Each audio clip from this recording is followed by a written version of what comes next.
Well, thank you so much for coming to this event today. We've had some terrific programming all week, and this is just yet another topper. This show's about podcasting. How many of you folks do podcasting currently? Awesome. Okay.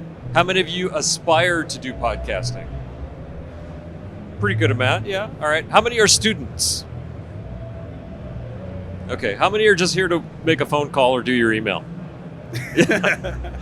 Or sit down. Yeah. Okay, cool. Well, you have a very special treat today from Focusrite. We have Mr. Dan Hughley, who is going to show you how to be an expert podcaster. He did the similar presentation last year and it was hugely popular. And so here we brought him back again this year. And let's give him a warm round of applause. Dan Hughley. Thank you, everybody. Let's give it up for Glenn and the AES for having all of this for us. All of this education is great, and something that I really admire about the AES is, they give us the opportunity to come speak with people like you. And, it wasn't long ago that I was in these seats where you're sitting right now. So, it all comes full circle. Even speaking yesterday on the podcast with the current president of AES, she told me that 20 years ago, she was sitting in these seats. And little did she know that, 20 years later, she's going to be the incoming president in January of AES. So you never know where your career is going to take you. And, just keep that in mind, keep working really hard. And that's where you can get. But that's not really what we're here to talk about today. Podcasting. Good show of hands. That's great that so many people have a podcast already. That's great news. And like I said, Glenn introduced me, Dan Hughley. I'm the U.S. Marketing Manager for Focusrite and Focusrite Pro. And I've been leading the company's charge into podcasting. And it's kind of a funny story about how that all came about. See, my manager a couple years ago at the NAB show told me to go to the podcast pavilion because one of the pioneers of podcasting was going to be doing a presentation there. And he was going to be... he had a booth, and she wanted me to talk to him, learn a little bit more about podcasting. And like a lot of people that are musician, audio engineer backgrounds, I was like, what? I don't want to do that. First of all, it was ridiculously far away. If you've ever been to the NAB show in Vegas, that's an enormous convention center. You have 3 giant halls. We were in the middle of the central hall. It was like a mile and a half to go walk to this thing. After being on your trade show floor all day, I was exhausted. I was really kind of pissed off that I had to go do this. But, the manager wins every time. And you know what, to be honest, I'm really glad I did. Not because of the first person I talked to, because to be honest, he shut me down immediately and made me feel even worse about the whole situation. I was even more deflated. My feet hurt. I had just walked like a mile and a half over to this giant hall, and here this guy immediately shuts me down. And he's supposed to be the guy. He knows all of this. He has all of this knowledge about podcasting. I didn't know he had a reputation of kind of being a jerk. So learned that a little bit later. Since I was already over there, I decided to go ahead and speak to some other people because they had a podcast pavilion, which was really cool. So I went and talked to some other people, and literally everyone else I talked to loved our brand, loved our products, and we're really happy that someone from Focusrite came over there. So that got my world started into podcasting, and to be honest, at this point, it is pretty much my passion. I had been listening to podcasts for a long time, but I didn't put 2 and 2 together that you record podcasts. I don't know why, as an audio engineer, I didn't understand that, but I think a lot of people were of that mentality. But a lot of you currently know what a podcast is. The New Oxford American Dictionary defines a podcast as a digital audio file made available on the internet for downloading to a computer or mobile device. It's typically available as a series, new installments of which can be received by subscribers automatically. Basically, iPod, which was the first medium to listen to them, plus broadcast equals podcast. So I learned a lot about podcasting putting this presentation together. This is the first time I've actually gone through this presentation for an audience. So I want to point out some of the history of podcasting, just so you know. In 2004, Adam Curry and Dave Weiner, they're podfathers, the ones credited with coining the phrase and inventing the term podcast. Later on in 2004, Liberated Syndication, or what we now know as Libsyn, was created. And they were the very first podcast service provider. Just a short time later, Apple knew what they did, right? So the iPod, iTunes 4.9 was released, and there were podcasts included for the first time. We're going to come full circle on that one, but I'll get to that. That we have some breaking news on that towards the end of my history here. So then again, 1 year after podcast inception, the Oxford American Dictionary coined it as the most looked up word of the year in 2005, which is incredible for the medium. 2006, our good friend Steve Jobs demonstrated, you guys remember this keynote when he stood up in front of everybody with GarageBand and showed everybody how to create a podcast on your iPhone. And I think that really opened the world up. A lot of people realized what they can do. And to this day, GarageBand is still one of the DAWs that a lot of podcasters use, mostly because of the low cost entry with it, or the free. Then 2009, everybody knows Mark Maron, right? The WTF radio show. But in 2009, he was canceled off the radio, as it is. But then he went on to open a podcast studio in his garage in Eagle Rock, California, not very far from where I live. And he's had some of the most incredible guests, including President Obama when he was president, visited Mark Maron's garage in Eagle Rock and recorded a podcast there. 2013, Apple has 1 billion podcast subscribers. That's a lot of people. You know, that's a lot of subscribers to podcasts. Moving up to more current events, which this isn't even, the funny thing is this isn't even the breaking news part, where this has been the year of podcasting. Last year, I had the pleasure of meeting the people from Gimlet Media, who have a fantastic studio in Brooklyn. We have a great story about them on our website. Look up Gimlet Media. They used a lot of Focusrite gear in that. But I'm really not here to talk too much about Focusrite. I really kind of want to talk about podcasting. So Spotify acquired Gimlet and Anchor, which is another hosting platform, for $340 million, combined $340 million. And by the end of this calendar year, they've committed to invest another $120 million in the medium.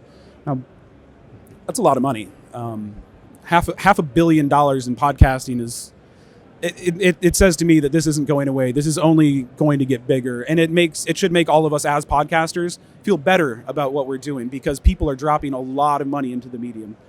Another great statistic, this is just in the last month, this was announced that NPR projects that next year, for the first time in their history, their podcast revenue is going to surpass their broadcast revenue. NPR is a national public radio, and now podcasting is going to be their major revenue stream. So another big piece of money advice there. And this is brand new. This is just from last week. Variety shared that there's a new form factor for podcasts, which is going to be the future. So there's been a tough adoption of smart speakers in podcasts, mostly because of the length, right? I mean, how many of us have 45 minutes, 30 minutes to sit and listen to a podcast in our smart speaker? We're usually, if we're listening to music on our smart speaker, we're traveling around. So now with Spotify giving us the ability to put podcasts into playlists, so we can have songs and podcasts in our playlist at the same time, which is kind of cool. So that's giving musical artists a chance to create something called microcasts, or a 7 to 10 minute podcast. You can put about your content. You know, an artist comes out with a great new song.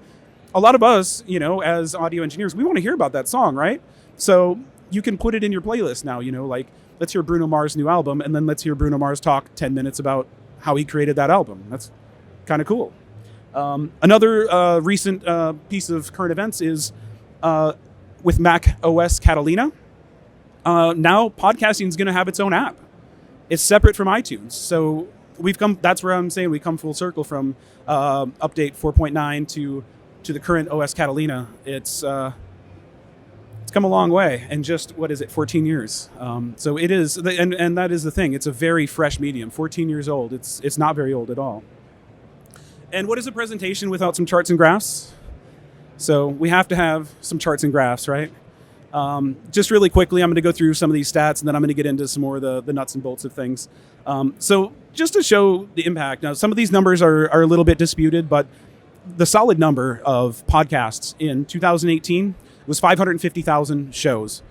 And then in 2019, that's 700,000 shows. So a year-over-year increase of 150,000.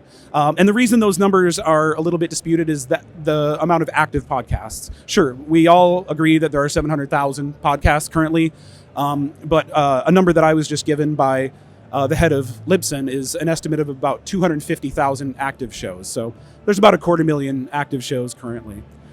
So the number of episodes doubled year over year from 2018 to 2019, from 18.5 million to 29 million episodes in just 1 year. So that's a lot of fresh content in just a short period of time. So people are recording these podcasts. Here's one more. This is good. You always like to see the charts and graphs. I know our financial people at Focusrite love to see when the charts and graphs go up. There were a couple of anomalies in 2012 through 2015 due to some measurement changes, but you can see there was a steady increase. So the criteria for measuring podcasts changed quite a bit through there. So in 2006, 11% of the population listened to podcasts. And then by 2014, that increased to 20% of the population. And then just this year, over half of the population are podcast listeners.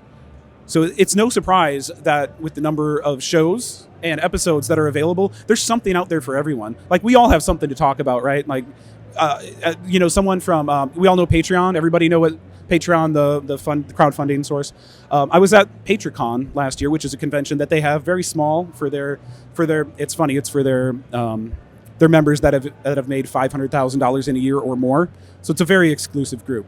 And one of the pieces of advice, kind of going off script here, one of the pieces of advice that they gave to get more people is everybody has 100 people out there in the world that will give them $5 a month.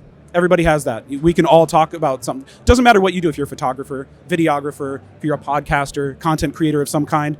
We're all weird enough that someone else is just as weird as us and they want to read or hear what we have to say. So there's something out there for everyone. And that's what this shows, is all of these people are hungry for content, and they're hungry to get it in their ears. So a little bit more about awareness. This is my last charts and graphs, I promise. So the awareness, 17 million more people in the US are aware of podcasting this year than last year.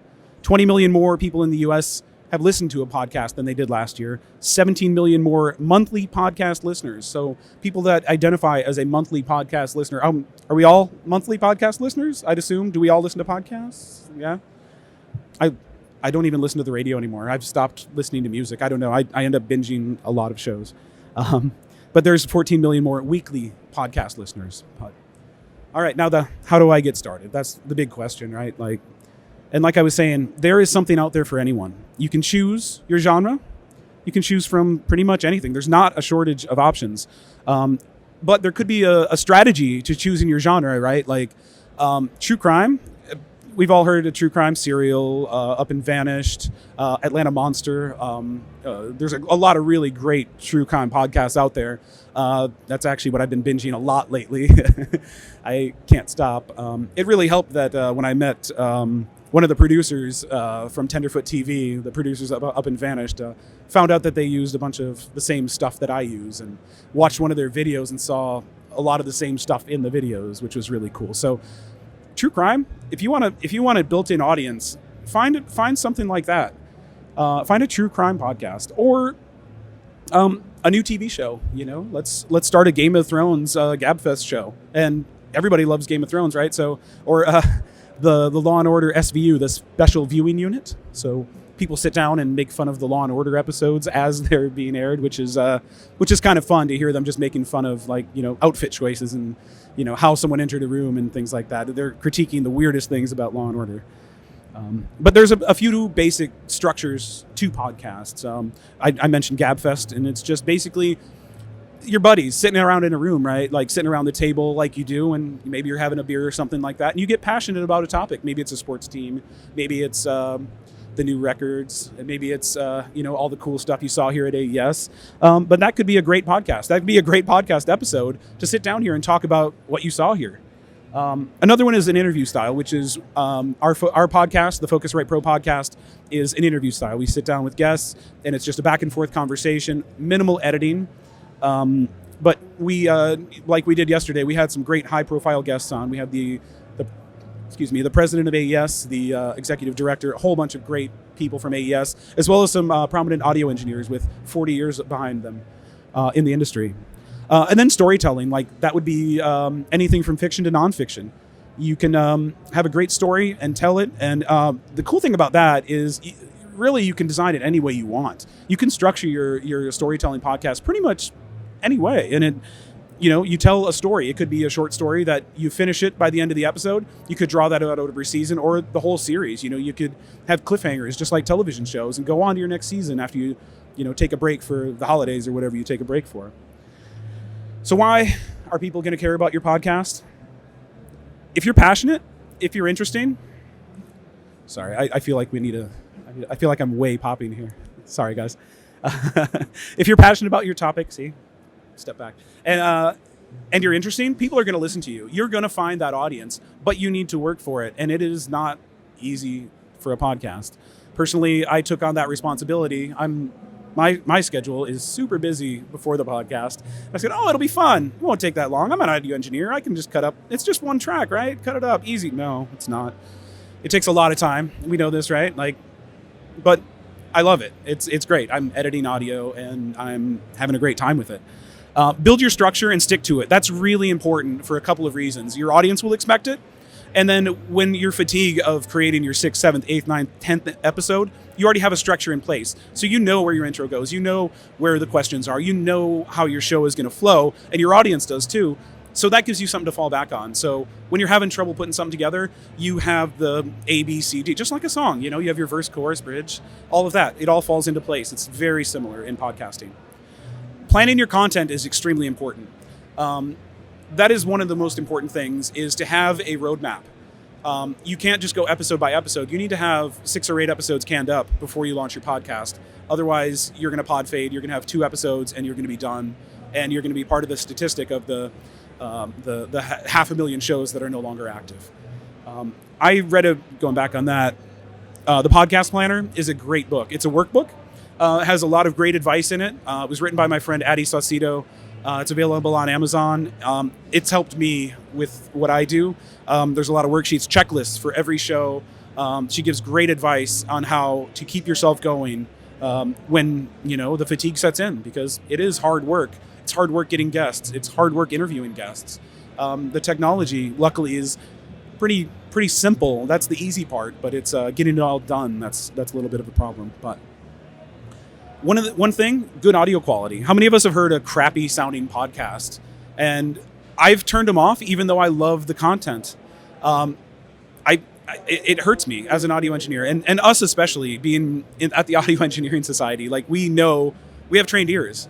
A lot of people don't. Like, my wife doesn't have trained ears, and she doesn't know what a bad podcast sounds like.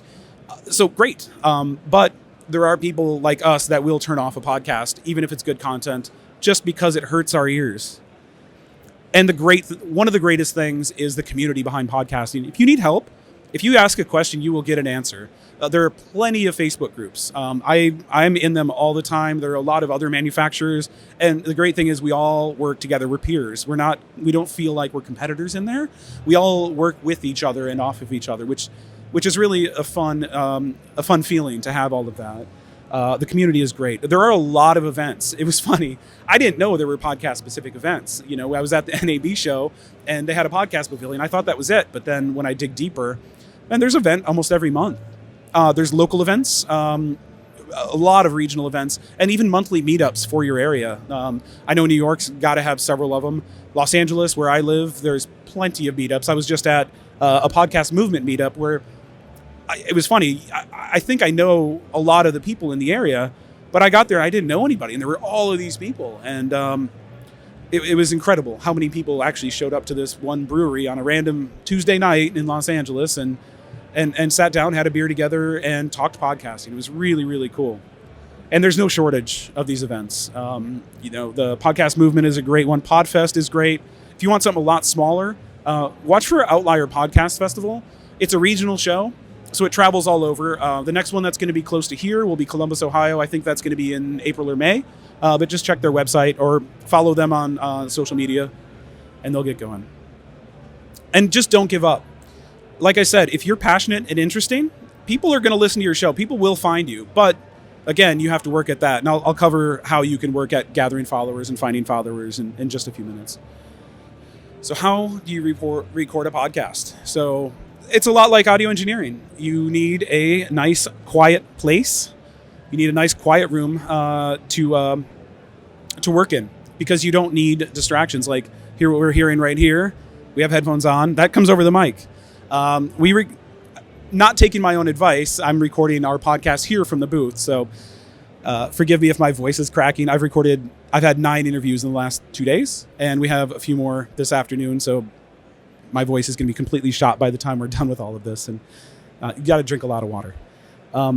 Of course, no outside loud noises. Make sure you turn off your phone and everyone in the room's phone. I've been guilty of this. I'm sure we all have. I had a guest yesterday whose phone rang while he was being interviewed, and it was a good interview. So I'm never going to tell a guest, in the middle, I'm not going to scold them. I did ask him if he had to take it, but that's fine. If you still hear noises, there's really cool treatments available. Oh, where did that go? My picture didn't pop up. Huh. Oh, there it is. Sorry. There's sound treatment available. There's a company called Audamute, and they make custom designed treatments for your room. They have really cool things that they resemble like a shade that you pull over your window, but it's thick and it'll keep out the outside noises. You can put that over your door, put that over your window, or you could build like a sound booth around you and just kind of pull these curtains down, depending on where you're recording from. Of course, get rid of all your distractions. Get rid of don't get rid of your kids, but call their favorite aunt or something and give her some candy money. And your pets, your dogs will bark. Your cats might jump on your keyboard. Stop the recording in the middle of the interview. That happens. Cats like to sleep on keyboards, I hear. I don't know. You tell your friends, don't come over right now. I'm kind of busy doing something. If you have roommates, your partner's spouses, just let everybody know. Shut off the TV in your room and the other room. Just, make sure you do that. Close the door, obviously. So some gear that you need. I'm working for Focusrite. I'd love to say, go buy all of our products, right? I recommend that you start off and get your proof of concept. Spend $50 on a mic like a Samson Q2U or Audio-Technica ATR 2100, $50 to $65, and you have a USB interface or built into it. Not the best in the world, not the greatest, it's not the worst. But the really cool thing about those two mics in particular that I mentioned is they also have an XLR output on the back of them. So you can plug that into an audio interface and you can increase your sound quality. It'll sound a lot better once you plug it into that interface. You'll get more headroom, you'll get a lower noise floor, and you'll get more gain available to you. Some of the things, you can only really use one of them at a time. So if it's more than one person on your show, you're kind of stuck either sharing the mic, which gets really hard in editing because you might have a soft talker and a loud talker, so you're going to end up splitting things up, and that's going to end up being a headache. Or you're just going to have to go around that some way to have more than one person on your show. They're a little bit noisy from what I've heard, and that could be because of the form factor. A microphone is only so big. You have to fit a lot of components in there, which could, you could have some crosstalk, noise, distortion, things like that. Not saying that is what's going to happen, but the possibility is there. It's a very small device and very inexpensive, and our mothers all said you get what you pay for, right? Everybody knows this. So audio interfaces, that's how you improve your sound. And you know what? This is a really cool idea. The Roadcaster Pro, I got to say, a lot of this was launched, I think, at the beginning of the year. It was the first interface designed just for podcasters. It's built with podcasters in mind. I've heard very mixed reviews on this. I haven't used it myself. I don't have an opinion on it, but it's expensive. It starts at about $900. So, you see where your budget's at. I don't have $900 to invest in one, but that's me. So speaking of improving your sound quality, once again, sorry, this is that part in the middle where I got you, and I'm going to do a little bit of a pitch here, but it'll be relevant, I promise you. I work at Focusrite. I'm a podcaster, and I use the Scarlett for my podcast. And I've met a lot of podcasters over the last 2 years, and overwhelmingly, most of them use a Scarlett. From people that are interviewing Fortune 500 CEOs, professional athletes, Everybody, a lot of people are using these, down to people that are just having a show that gets 2-3 listeners, and they're very happy with that. So everybody in between, people are making millions of dollars on their podcast using a Scarlett, and I have names that I can name and shows that I can point you to that's indisputable. Right now, Scarlett is in its 3rd generation. How many of you have heard of Focusrite Scarlett or have one? How many have one? Yeah, they're everywhere, and you know why? They are the world's best-selling USB audio interface. We just launched our 3rd generation, and the combination of all 3 generations, we sold over 3 million of those units worldwide, and that's a lot of them. That's a lot of little red boxes out there, and they last forever. They sound incredible, and they're just high-quality units. You have 6 different models in the current range. You can have 1, 4, or 8 mic pre's, depending on the numbers of guests on your show. I'd avoid 8. Because that's just going to be loud, and that's wrangling cats, and we don't really want to do that, right? The superior sound quality makes sure that you're going to sound your best on your show, and it's really easy to use. Everybody that has a Scarlett knows they're quite easy to use, and they've only gotten easier in the new generation. We have a great new onboarding tool. You plug your unit in, it takes you directly into the registration process, and then gives you all your free software, so you have everything right there immediately, just handed right to you. Do you know the history of Focusrite goes back to like the early 80s with Rupert Neve, and started the company building consoles, and we took the sound of that console. You know, he didn't have the company long. Our current chairman, Phil Dudridge, took over the company shortly after that, and built these studio consoles. And that sound was sought after for a long, long time. So it trickled down into the ISA mic pre's, and the air mode. You have that really cool high end, which just kind of lifts up your voice. We've modeled that into these Scarletts now. It gives a little bit of an EQ boost around 4K, which makes it sound a little bit more like those ISAs. Gives it a little bit more character, a little bit more breath in your voice, a little bit more presence, things like that. What else do you need? So of those 6 interfaces, there's 2 of them that I recommend the most to podcasters for very specific reasons. If you have 1 or 2 people on your podcast, a Scarlett 2i2 is perfect for you. You plug it in, it gets into your computer. It's very affordable at $159, and it has 2 mic pre's with that switchable air mode that I said. Air mode might not be for everybody. Try it out with your voice. Some people like it, some people don't. It depends on your microphone as well. Another one that I really like to recommend is the Scarlett 18i8. It has 4 mic pre's, and it has internal loopback, which is really cool. Internal loopback is if you take a Skype interview. Do we have anybody do their interviews via Skype? All right, I'll touch more on that in a minute, but that's a way to do it. You can internally get that in there, so you can record it as a separate track now. It's very easy to set up, takes about a minute. I sat down with it just to see if I could try to figure it out. I had one of our product specialists, and just in case I couldn't, in case it was too complicated, but I was amazed that it was like, that's it. It was just stupid simple to set up. So it's really great if you want to get your Skype or Zoom calls in. Some microphones. Everybody has a favorite microphone. Everybody's microphone sounds different with their voice as well. Some of my favorites and podcaster favorites, Heil Sound, the PR40 or their 30, they both sound great. The Shure SM7B I see probably more than any other professional podcast microphone. The RE20, like that's another really great broadcast and podcast microphone. And then the more budget-friendly MXL makes a really great mic called the BCD1. And the list goes on. There's a lot more out there. Rode makes a really great podcaster microphone as well. There's plenty of brands here that make great dynamic microphones for podcasting. So there's, of course, some other things you're going to need, some basics to get started, such as a boom arm. Boom arms are a lot easier to use than a mic stand. I feel like I kick the mic stand a lot, and it's great for music because you can set it up by your amp, by your drums, whatever. You don't move it, but you're moving around when you talk. I'm surprised I haven't hit this microphone yet, but I would have kicked it because my feet are just going over here. But you clip that onto your desk and you can move it around. You're very comfortable. It's been a broadcast tool for years, and podcasters love them as well. It's no surprise that it's been adopted by podcasters. Shock mounts are important. I didn't think they were. I didn't have one.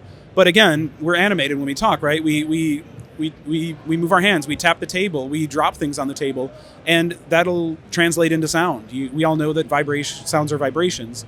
So you vibrate the table, of course you're going to hear it come through your mic. The shock mount tries to avoid some of that. Pop filter. I read, I can't tell you whose website it was because honestly I just don't remember, but nothing sounds more unprofessional than saying the word professional with a pop in it.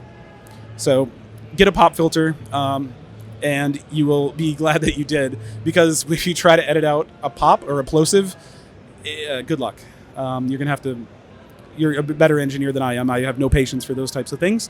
You're going to need a pair of headphones, and make sure you get comfortable headphones, because you're going to be editing and you're going to be recording your podcast, which, I've gone from 10-minute podcasts up to hour and a half. So make sure the headphones that you're wearing are comfortable. These ones feel pretty good, actually. I don't know who makes these, but they actually feel pretty nice. Another thing you're going to need, maybe not need, but a pair of speakers. Give your ears a little less fatigue and listen to them from a different source. We all know that you test your tracks on different speakers, right? Different sources or different. You listen on different speakers, different types of monitors. You listen in the car. Do the same thing with your podcast. Make sure it still sounds good, and also just give your ears a break. And you're going to need all the cables. We all know what cables we need. Usually they come in the box, or the box says what you need. So I'm sure we're all smart enough to figure out all the cabling situations. So there is a great debate in podcasting between condenser and dynamic microphones.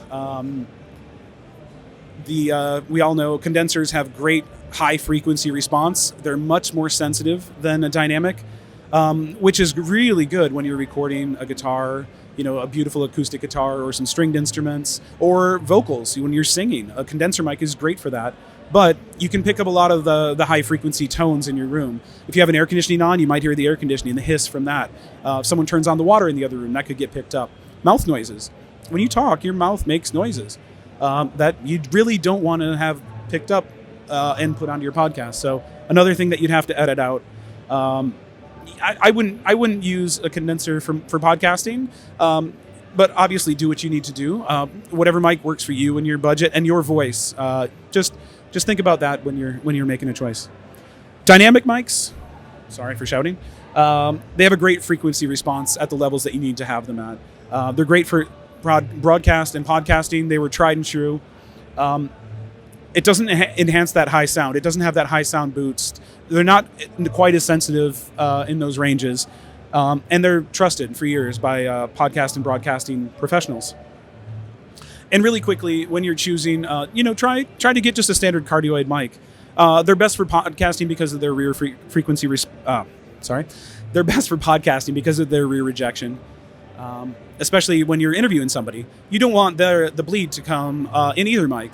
That can be a little bit of a headache. I had a weird situation that happened to me where it sounded like I had a really strange reverb because on my mic, and I couldn't figure out why until I started muting the mics and doing some editing and realized that I was using a condenser because it's what was available at the time. It was kind of an impromptu thing, and I was getting the reflection off the glass behind me, so I was getting my own reverb in the room. It was just a tiny little office room too. Super cardioid, even better, but your mic technique, it has to be spot on, and you're going to have to pay attention to the mic. And one of the better things on a podcast is pay attention to your content.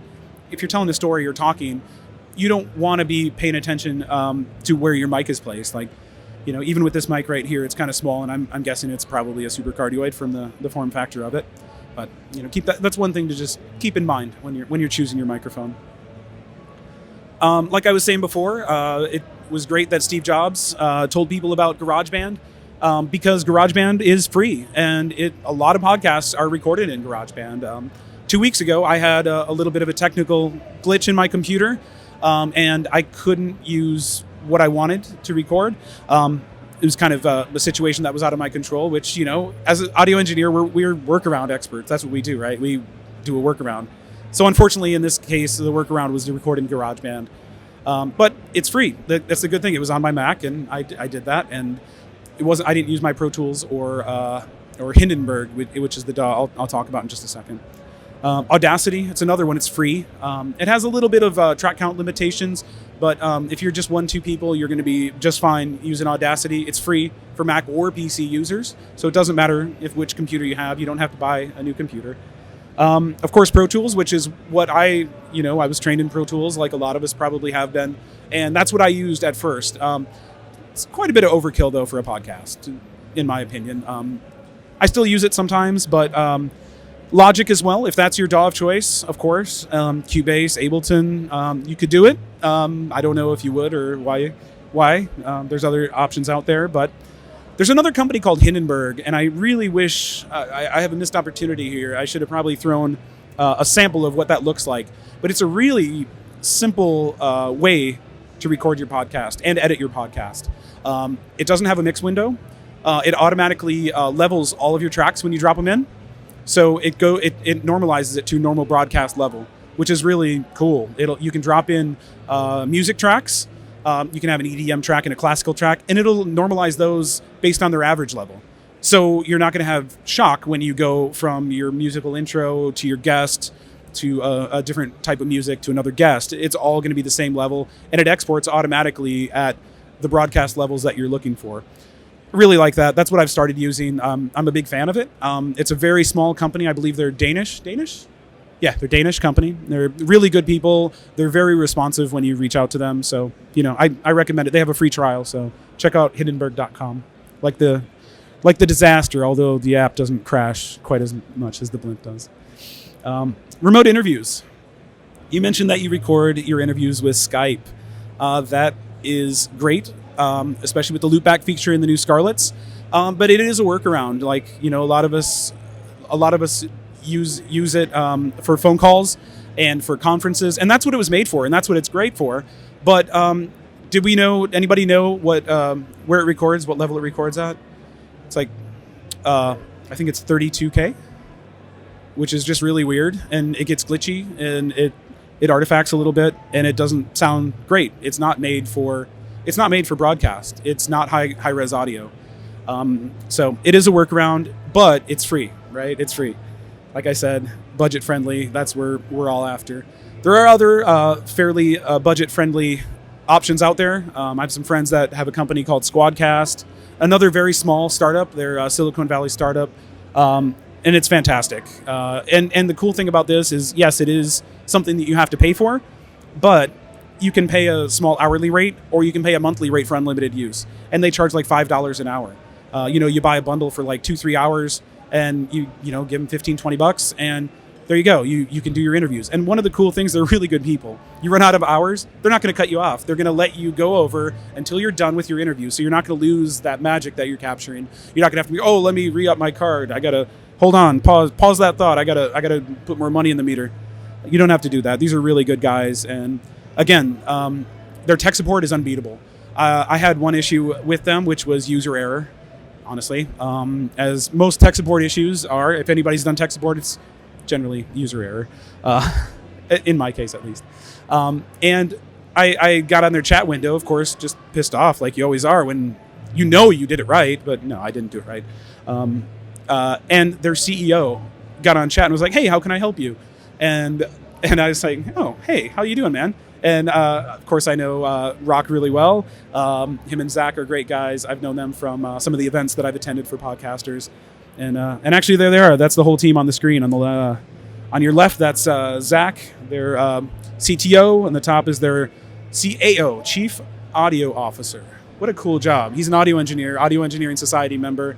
Vince is a really cool guy. And then, of course, Rockfelder. So then hosting. You got your show. You recorded some episodes. You want the world to hear it. You want to get on Spotify, Google. You want to get on Apple Podcasts. How did I space on that one? That's the most popular. Libsyn. They're the first ones. And of course, there's a number of them. There's more every day. You're seeing a lot more companies like this pop up. So contact whichever one works for you. The one I chose is as simple as I met someone here last year. He came up to me, gave me his business card, and I said, "Yes, I will work with you." And I work with Simplecast, and I'm pleased with their results. They give you great analytics. They give you great numbers to look at, and you know what you're doing. It's because of that I know that the downloaders on our podcast is in the top 20% of all podcasts. So we're doing something just right because I can see it in the analytics. So RSS feeds. Does anyone know what RSS feed stands for? RSS. It's really simple syndication. Great, right? That's brilliant. Why is that important to podcasters? You own it. You can't be censored. You can say whatever you want on your RSS feed, and you can never be taken down. I have a bit of an example here. Not supporting this example at all. Just an example. Everybody know this guy? Looks like one of Will Sasso's characters from one of his shows that he did. Alex Jones, very controversial figure. He's been removed. He's been delisted from all of the podcast platforms. But his podcast continues to get downloads, millions of downloads every month, because he owns his RSS feed. He puts that out through his website. You can still listen to his podcast, download his content, and he makes a lot of money off of his show. He's still making money, still making shows, and still has listeners. There you go. You've got a podcast. Now what do? You got to get that promoted. Make sure you have a website. You have to brand yourself, brand your podcast, have a website, get on every social media platform, all of them. Be only active on one if you want to, but share on Twitter that you're on Facebook, share on Facebook that you're on Twitter, vice versa, including LinkedIn. People find a lot of podcasts on LinkedIn. That's a great resource. Email newsletters, get a subscription base, let people know what you're doing, where you are. Just interact with your audience. It's a good way. Like companies like myself, we do giveaways through podcasters' email newsletters. That's a great way to interact with your fans and let them know that you appreciate them. Let them know that you're there, and that's how you're going to get and keep fans, is interacting with them. They like you. They're there for you. You're the personality that they came from. Some other things you can do: custom swag. Starts with a business card, and get a business card that. One thing I recommend, and I got some great advice early in my career, is get a business card that's not all black, because someone might want to write some notes on it. Just a little tidbit. So beat the odds. Have you ever heard of pod fading? That's what happens when 7 episodes is, if you make it to 7 episodes, you're probably going to make it to 20 episodes. If you make it to 20 episodes, you'll probably make it to 50. If you make it to 50, you're doing great. You're a podcaster. So in April to June of this year, 20% of all podcasts produced a fresh episode. It's a very low number of podcasts. So that's a lot of pod fading. That's how we get the 250,000 is the number of podcasts.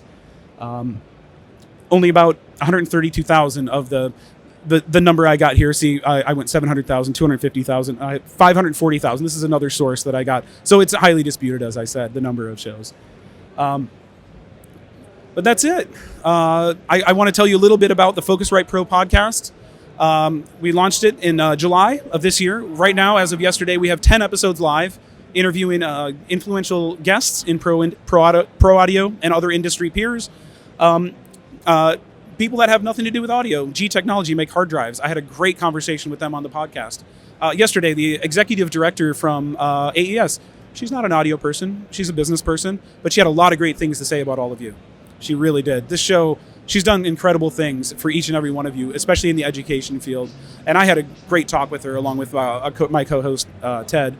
If you want to listen to that podcast, you can open up your phone right now, and you can download that on Spotify, Google, Stitcher, Apple Podcasts, or on our RSS feed on pro.focusrite.com.